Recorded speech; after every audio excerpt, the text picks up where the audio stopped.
Israeli bulldozers have demolished swathes of the now almost empty Jenin refugee camp in the occupied West Bank, and they appear to be carving wide roads through its once crowded warren of alleyways, echoing tactics deployed in Gaza. Defense Minister Israel Katz said on Sunday he had told Israeli troops to remain in camps that were, quote, cleared. He said the Palestinian residents would not be allowed to return.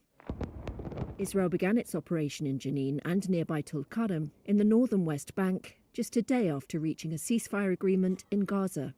At least 40,000 Palestinians have had to leave their homes. 85-year-old Hassan al-Khatib lived in Jenin with 20 children and grandchildren. They want to erase the name and the memory of the camps. They told us to evacuate the area. No one should stay here. Where do we go? Bashir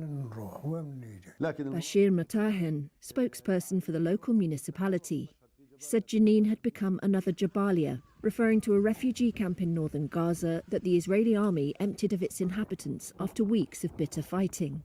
The number of houses that we saw completely destroyed is in the hundreds, and the houses that were not destroyed were completely burned, and the houses that were not burned were partially demolished. The camp has become uninhabitable due to the fierce attack carried out by the Israeli forces against the camp's residents.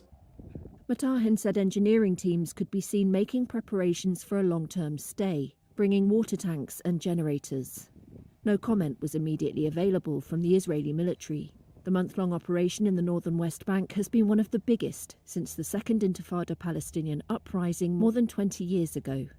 For the first time in decades, Israel has deployed heavy battle tanks there. Israel said it intended to take on Hamas and Islamic Jihad, Palestinian militant groups that have been present in the refugee camps for decades. But Palestinians say the real intention appears to be permanent displacement of the population by destroying homes and making it impossible for them to stay. Many see an echo of US President Donald Trump's call for Palestinians to be removed from Gaza, which was endorsed by Prime Minister Benjamin Netanyahu's cabinet. Israeli hardliners inside and outside the government have called repeatedly for Israel to annex the West Bank, which Palestinians see as the core of a future independent state, along with Gaza.